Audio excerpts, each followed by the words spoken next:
पूर्व विधायक डॉक्टर संपत स्वरूप जाजू ने एक बयान में कहा कि केंद्र सरकार का नारकोटिक्स विभाग प्रत्येक वर्ष अफीम नीति की घोषणा करने के पहले अफीम सलाहकार समिति की बैठक कर उसमें जिम्मेदार जनप्रतिनिधियों से सुझाव मांगती है। सलाहकार समिति के दिए सुझावों पर गंभीरता से सरकार ध्यान देती ही नहीं है और न ही अमल करती है। सलाहकार समिति की बैठक केवल एक औपचारिक बैठक बनकर रह जाती है। डॉक्टर जाजू ने कहा कि धरातल पर जो अफीम उत्पादक कृषकों की व्यावहारिक मांग होती है को सरकार कभी भी गंभीरता से नहीं लेती है।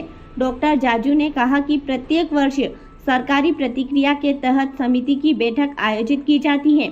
स्थानीय जनप्रतिनिधि बैठक में बढ़ चढ़कर सहभागिता निभाते हैं और बैठक के बाद मीडिया के माध्यम से अपनी अपनी बात रखकर अफीम उत्पादक किसानों को सरकार से उनकी मांग को मनवाने की बात करते हैं। यह प्रतिक्रिया वर्षों से चल रही है। डॉक्टर जाजू ने कहा है कि दुर्भाग्य है कि जिस दिल्ली स्थित केंद्रीय सरकार के वित्त मंत्रालय द्वारा अफीम नीति बनाई जाती है, वहां क्षेत्र के जिम्मेदार जनप्रतिनिधि बोने हो जाते हैं, अफीम कृषकों की मांगों को रद्दी की टोकरी में डाल देते हैं। फिर जब अफीम नीति घोषित हो जाती है तो मजबूरी में अपनी पोजीशन को बनाए रखने के लिए जिम्मेदार जनप्रतिनिधि भ्रमित बयान देकर पल्ला झाड़ लेते हैं। डॉक्टर जाजू ने कहा कि अफीम उत्पादक कृषकों की मांग को दो हिस्सों में विभाजित कर देखना पड़ेगा। अफीम उत्पादन करने के तरीके और अफीम फसल से उत्पादित फसलों की लागत मूल्य एवं प्राकृतिक आपदा पर उत्पादक कृषक को राहत।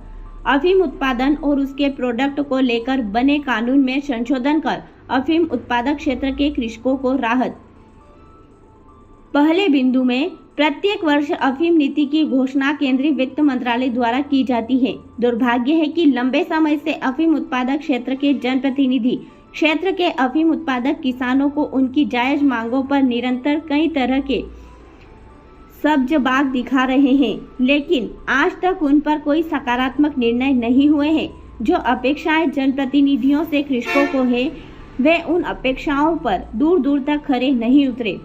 द्वितीय बिंदु में अफीम उत्पादन और उन पर बने कानूनों के संशोधन का अफीम की प्रत्येक वर्ष घोषित नीति से कोई लेना ना देना है।